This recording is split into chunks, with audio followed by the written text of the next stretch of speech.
Everything experienced is temporary and deceptive, and this universe is a shadow, seems to be proven by science in our day. In order to better grasp this secret behind matter, let us be reminded of our information about our sense of sight, which provides us with the most extensive information about the external world.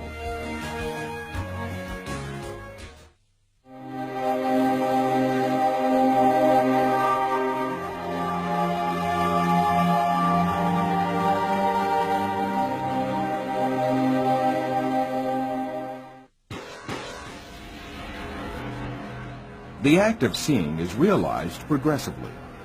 At the instance of seeing, light clusters called photons travel from the object to the eye and pass through the eye lens, where they are refracted and focus on the retina at the back of the eye.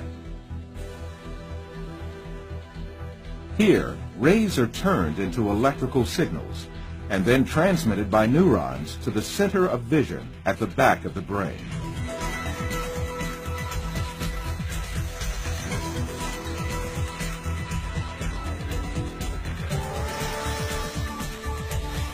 The act of seeing actually takes place in this center in the brain.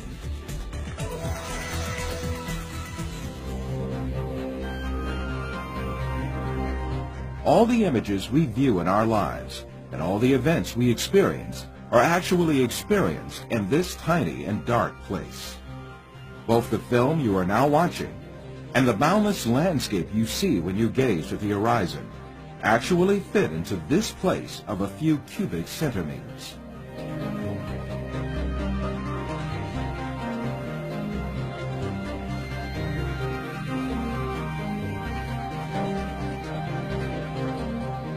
Now, let us reconsider this information more carefully.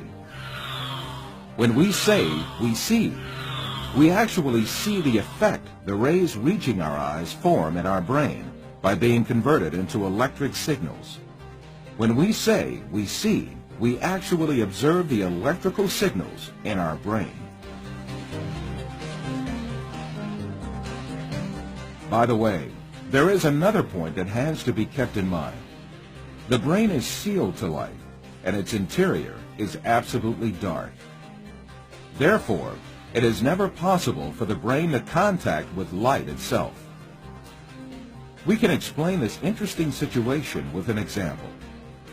Let us suppose that in front of us there is a burning candle, and we view its light. During this period, when we view the candle's light, the inside of our skull and our brain are in absolute darkness. The light of the candle never illuminates our brain and our center of vision. However, we watch a colorful and bright world inside our dark brain.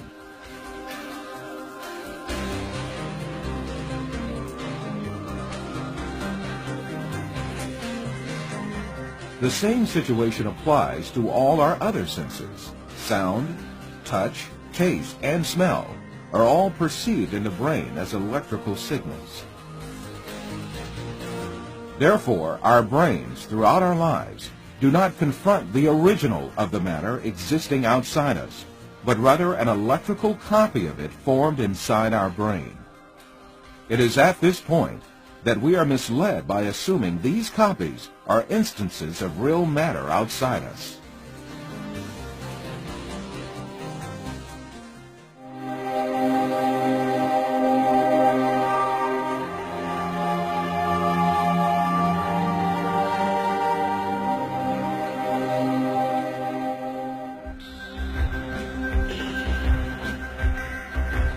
These physical facts make us come to an indisputable conclusion. Everything we see, touch, hear, and perceive is matter. The world, or the universe, is only electrical signals in our brain.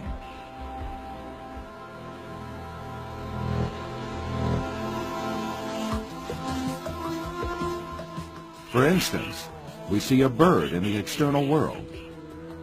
In reality, this bird is not in the external world, but in our brain. The light particles reflecting from the bird reach our eye, and there they are converted into electrical signals. These signals are transmitted by neurons to the center of vision in the brain. The bird we see is, in fact, the electric signals in our brain. If the sight nerves traveling to the brain were disconnected, the image of the bird would suddenly disappear. In the same manner, the bird sounds we hear are also in our brain. If the nerve traveling from the ear to the brain was disconnected, there would be no sound left.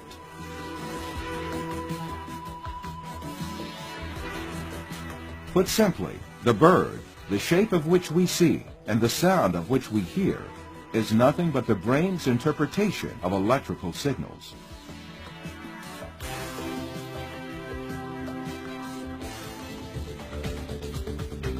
Another point to be considered here is the sense of distance.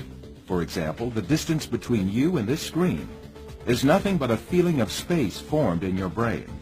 Also, objects that seem to be very distant in one person's view are actually images clustered at one spot in the brain.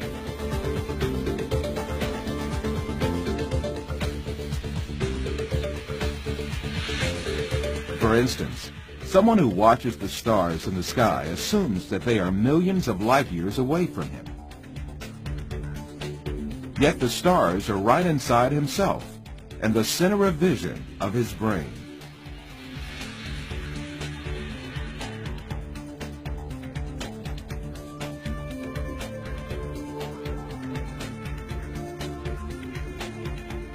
While you watch this film, you are in truth not inside the room you assume yourself to be in. On the contrary, the room is inside you. Your seeing your body makes you think that you are inside of it. However, you must remember that your body, too, is an image formed inside your brain. So far, we have been speaking repeatedly of an external world and a world of perceptions formed in our brain, the latter of which is what we see. However, since we can never actually reach the external world, how can we be sure that such a world really exists? Definitely we cannot. The only reality we cope with is the world of perceptions we live within our minds.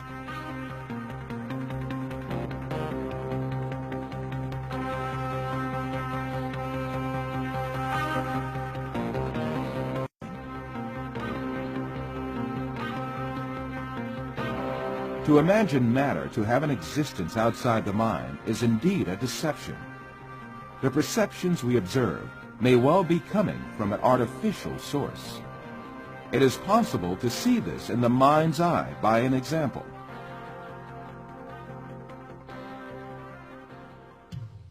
First, let us suppose that we could take our brain out of our body and keep it alive in a glass jar.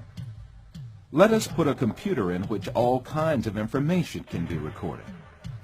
Finally, let us transmit the electrical signals of all the data related to a setting, such as image, sound, and smell, to this computer. Let us connect this computer to the sensory centers in our brain with electrodes and send the pre-recorded data to our brain. As our brain perceives these signals, it will see and live the setting correlated with these. From this computer, we can send to our brain also signals pertaining to our own image. For instance, we can send to our brain the electrical correlates of such senses as sight, hearing, and touch that we perceive while we sit at a desk. In that state, our brain would think itself as a businessman sitting in his office. This imaginary world would continue as long as the stimulations keep coming from the computer. We would never realize that we only consist of a brain. It is indeed very easy for us to be deceived into believing perceptions without any material correlates to be real. This is just what happens in our dreams.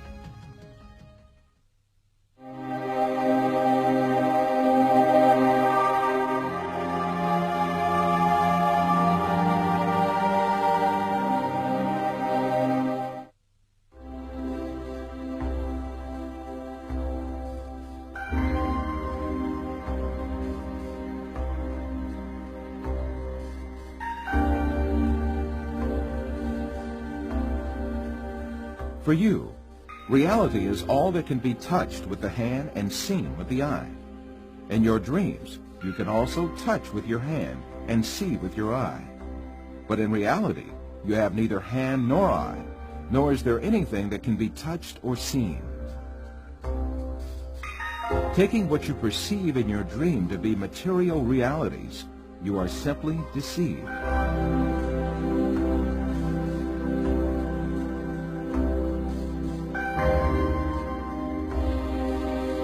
For example, a person deeply asleep in his bed may see himself in an entirely different world in his dream.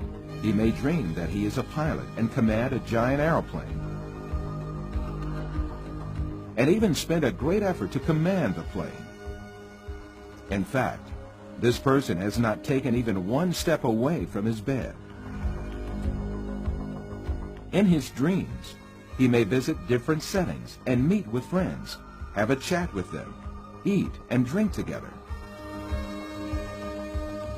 It is only when the person awakes from his dream that he realizes all were only perceptions. If we are able to live easily in an unreal world during our dreams, the same thing can equally be true for the world we live in. When we wake up from a dream, there is no logical reason for not thinking that we have entered a longer dream that we call real life. The reason we consider our dream to be fancy and the world as real is nothing but a product of our habits and prejudices.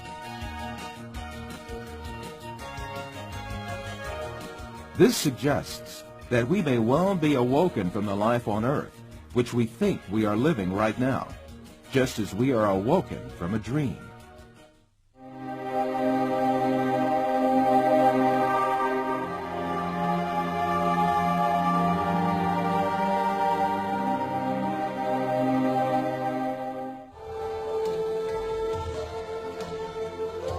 After all these physical facts arises the question of primary importance. If all physical events that we know are intrinsically perceptions, what about our brain? Since our brain is a matter just like our arms, legs, or any other object, it also must be a perception just like all other objects. An example will illuminate the subject further. Let us think that we extend the nerves reaching our brain and put it outside our head, where we can see it with our eyes. In this case, we would be able to see also our brain and touch it with our fingers. This way, we can understand that our brain is also nothing but a perception formed by the senses of vision and touch. Then, what is the will that sees, hears, and perceives all other senses if it is not the brain? Who is it that sees, hears, touches, and perceives the taste and smell? Who is this being that thinks, reasons, has feelings, and moreover that says, I am me? One of the important thinkers of our age, Karl Popper, also poses the same question. Since the Greeks, philosophers have been thinking about the ghost in the machine, the small man within the small man, etc. Where is I, the person who uses his brain? Who is it that realizes the act of knowing? As St. Francis of Assisi said, what we search for is the one that sees. In fact, this metaphysical being that uses the brain, that sees and feels, is the soul. What we call the material world is the aggregate of perceptions viewed and felt by this soul. Just as the bodies we possess and the material world we see in our dreams have no physical reality, the universe we occupy and the bodies we possess now also have no physical reality. The real